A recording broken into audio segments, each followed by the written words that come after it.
Hi, I'm Alan Hedblum. Welcome to our show, a place to feel like you belong. During our conversation, you'll notice words and phrases appearing at the bottom of the screen. After our dialogue, stay tuned for a follow-up segment called What'd You Say?, where we will explain some difficult slang and cultural concepts that you heard. A complete list will be given on our website for the conversation with today's date.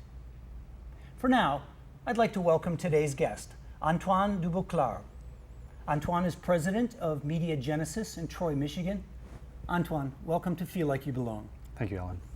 So we were talking earlier, and you had a very active or traveling youth. Can you tell our viewers what that entailed? Sure. So, amusingly, I'm actually only a few hours from where I was born, because after going to school in France, my parent went to school in Canada, and I was born there in London, Ontario, but I never really lived there.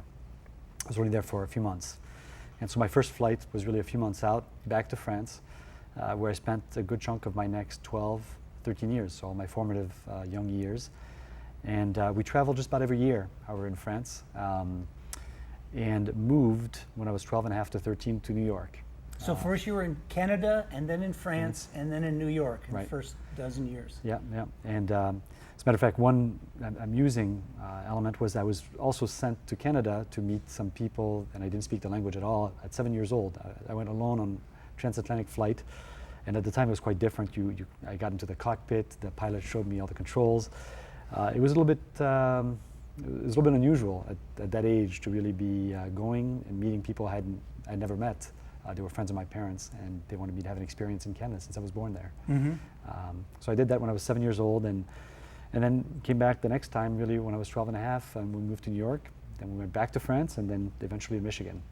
So in all of this travel, you've had a chance to be in different places, speak different languages, and really have a different sense and sensibility about life and how all of those things are processed. And you made an interesting conversation. You said after you left New York during these very formative teenage years and moved back to France, you said you really didn't feel like you fit in anymore. Can you talk about that? And really fit in anywhere. I mean, the problem that, when you get exposed to another culture in a meaningful way is that it really changes you forever.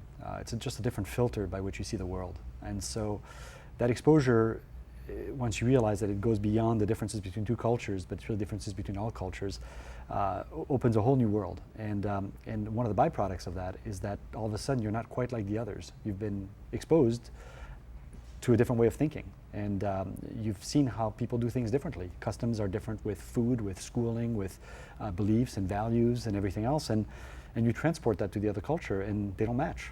And when you do that, they don't match in either place. So all of a sudden, coming from France to the United States, you first have this sense of everything that's so unusual. I think our first meal was at Kentucky Fried Chicken, and I saw spork.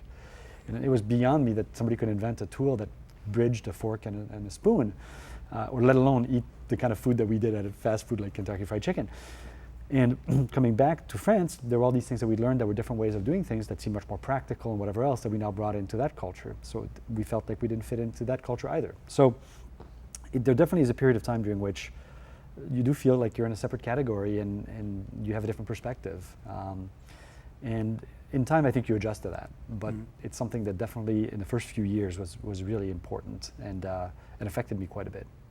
You mentioned food, and I think that that's probably one of the biggest differences between French culture and U.S. culture. Yes. I remark to in a lot of my seminars that in Europe, for the most part, cars aren't made with cup holders, because why would you want to enjoy a beverage while you're driving, while you're doing something else? Beverages are meant to be savored around a dining room or at a cafe. And so, that alone, but our relationship to food, and in fact, you go down the American highways and people are, one hand on the wheel and they're slamming their Big Mac with the other hand. Definitely. So there's this very profound difference. I mean, plastic sporks. Right? Sure, no, exactly. It doesn't. I mean, it's practical, yes, but it detracts from maybe the element of enjoying the food. Mm-hmm. But I mean, deeper than the food, Mm-hmm. what are some of the differences that you've noticed in terms of the character and ways of thinking? Well, one thing that's pretty evident, and I think food is a good example of that, is that there's a certain sense about kind of an enjoyment of life and there's a ritual, for example, about food that's very important. When you go to the country, people literally go and get individual produce from individual places. And the concept of department stores and stores where you even aggregate these things is a very practical American invention, as is fast food. We are practical people. Practical people. And in France, if that's felt to be at the expense of either the quality or the ritual of food or the concept of convening around a dinner table, these are things that are considered a negative. Things have, of course, adapted. I mean, the culture that I even was used to in France has changed tremendously, even in my years. So even a lot of these concepts are now very much present in Europe and in France. But there's still kind of a mystique about food, preparing it, getting the ingredients, the subtlety of the 15 or X bazillion types of potatoes or cheeses or whatever else. There's that intent in enjoyment and spending the time to figure out those things. In the United States, I think we see it more as something we need to do. We need to feed our bodies to perform these other things that we have to do that day. And it's not as much of a it's a task. It's a destination rather than a journey in that respect. Mm-hmm. There has been, over the last decade, a particularly hostile tone between the U.S. and France. Mm-hmm. And if we look at the cultural bases, belief systems, we are actually quite far apart, even though we've been allies for centuries. What are some of the biggest conflicts that you've known or that you've seen in terms of how people think and behave? Right. Well, I think some of those challenges, and it's interesting because I've gone through different periods of time. There was one time I remember where in my classroom, right around when I came to the United States, there was I think it was Gaddafi at the time, there was a whole discussion about whether France allowed or not these airplanes to go to bomb Gaddafi. And it was so typically these things tend to occur over these kinds of concepts. Iraq had a very similar issue where France again dissented with the approach. Strangely enough, in Syria right now, we seem to have a strange sense of, between Obama and the current President Hollande, there seems to be a sense of common purpose there. I think a lot of it stems from the fact that France is a very critical culture, and when it comes to politics, an incredibly diverse culture politically. I mean, when I came back for my first trip, when we went for about a year and a half in New York, and I came back, by then all my friends had become various shades of pink. They were Trotskyists, Leninists, and the extremism that they had in their views, whether they were right-wing or left-wing or whatever, was extreme compared to what you see in this country. In this country, it's always been amusing to me when I look at Democrats and Republicans on a French scale, they are very much in the center. Whereas you see those other extremes in France from a political perspective that are much broader. So I think part of it stems from that France has a very academic and intellectual way to look at politics, and that creates a lot of potential conflicts and clashes with, policy as it relates to the United States. Again, a very practical sense versus this concept of let's talk about it over coffee in heated conversations, which is something French people can do. Here, people have a real difficult time doing that. Politics, religion. Let's not do that. Raise our voice. Precisely. Yeah. Whereas in France, people love that. I mean, that's a national pastime. Right along soccer and wine drinking and all that. Politics is right up there. Mm-hmm. Yeah.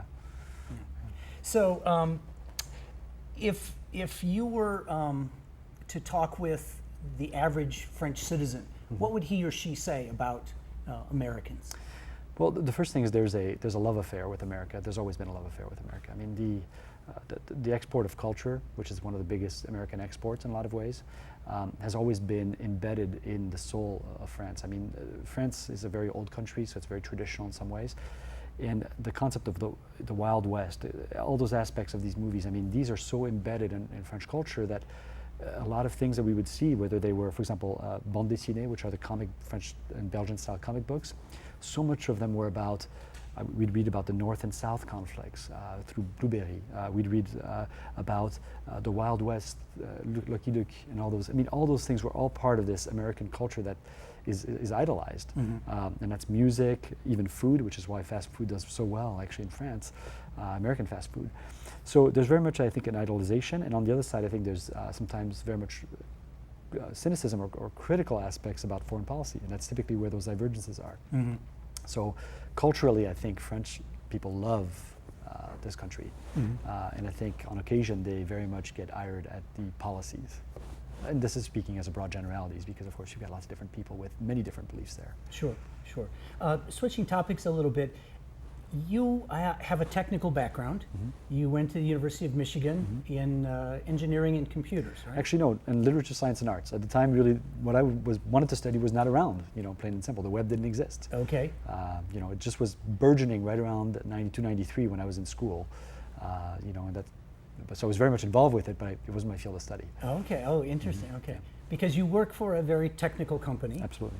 But your duties are along the creative side. Correct. Yeah. So that's it. We tend to pigeonhole people, say, oh, technical company, technical guy, he's a nerd. Right. But you actually have a lot of fascinating interests. Yeah, okay. Well, we were just talking. You're getting into fly fishing, tying your own flies. You play rugby. You do photography, painting, and you.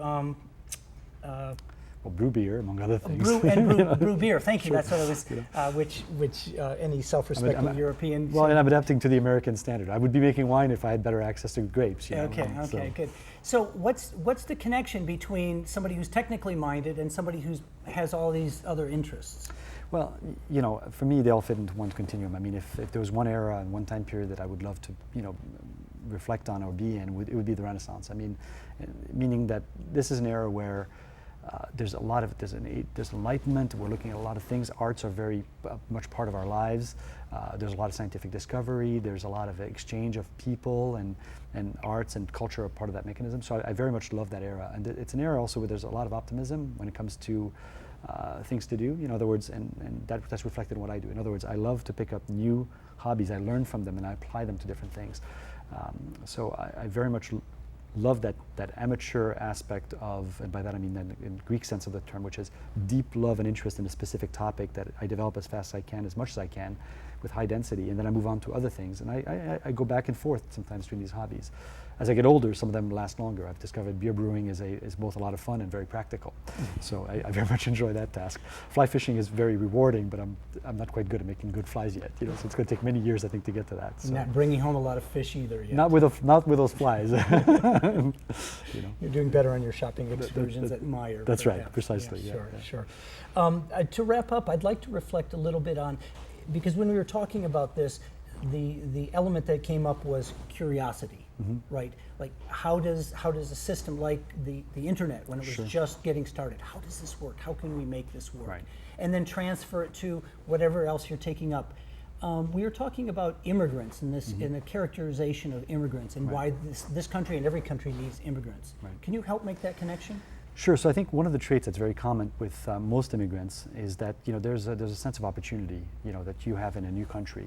The way I look at it is very simple. You've got a culture that goes back thousands of years. When we look at, say, one of our family houses, people have been there for 500 years in the same family. When we look at Lyon, where we came from, it was a council of the Gauls for 2,000 years. Sometimes that's a wonderful thing. You've got a lot of roots. You can look at those stone blocks and know that somebody from your family helped put that thing together. And you might not have the same context here. The downside of having that much culture is it creates a burden. It creates something you've got to overcome to propose a new idea. In this country, you don't have that. So opportunity for new ideas is extreme. Acceptance of those new ideas, funding of those new ideas, so on and so forth. And while there's, I think, academic interest in those things in the old Europe, the ability to capitalize on that, market those, and really absorb them as this is the way we ought to be doing things, that's what occurs over here.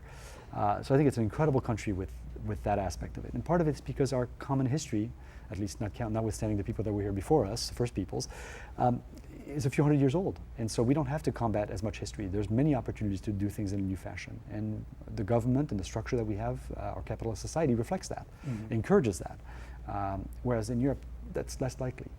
And I'm, again, generalizing. Some countries have adopted those values as well, but we're still dealing with sometimes thousands of years of this is the way we've done it. And we tend to look enviously at those cultures saying, look at that long legacy of that history.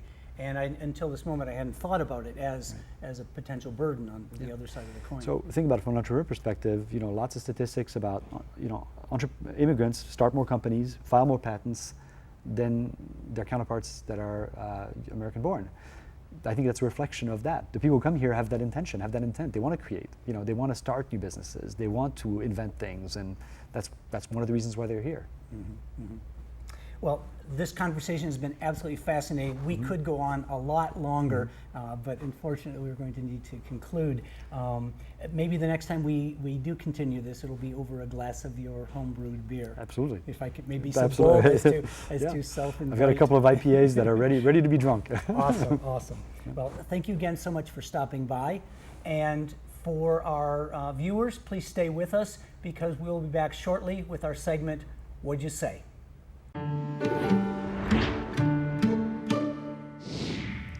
A good chunk of is an informal expression which means a good bit of or a good piece of, usually a hard block of material. So, for example, a chunk of wood, a chunk of chocolate, or in this case, in Antoine's case, a chunk of his time. Byproduct is something that comes as a result of something else, but happens without planning or intention. In this case, Antoine said that a byproduct of living in a different culture is learning to see and to think differently afterwards. He wasn't intending to change, but the change naturally came about from his life overseas.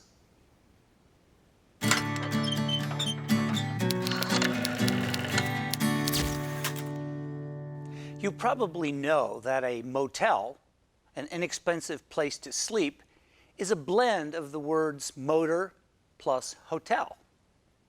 Likewise, smog, the dirty air in a large city, comes from smoke plus fog. These are called portmanteau words, a combination of two words to create a new meaning. Another common word is brunch, the meal eaten at 10 or 11 a.m. It comes from breakfast plus lunch. Technology has added many portmanteau words to English. Perhaps the most famous of these are email, electronic plus mail, and blog, a periodically published online column from web plus log. The word portmanteau comes from British author Lewis Carroll, who invented many words in his own writing. The word portmanteau itself is a combination of two French words, porter, to carry, plus manteau, a coat or cloak. Here are a few portmanteau words that most English speakers would know. Netiquette, infomercial, humongous, spork. If you're not sure of the meanings of these words, you can look them up on the What's Up section of our website. You'll find 24 more to check out as well.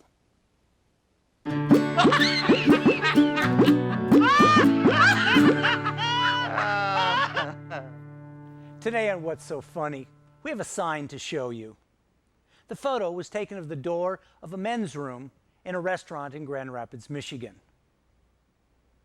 As you go through your day, you'll often see signs in stores, billboards on the highway, or bumper stickers on cars.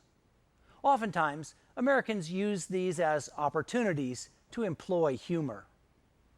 If you don't get it, don't worry, just ask your friends, what's so funny? In American culture, most people are happy to explain things to you. Do you understand this joke? It involves a foreign language and a famous American movie. If it's not funny to you, visit our website at feellikeyouBelong.com and we'll explain it to you.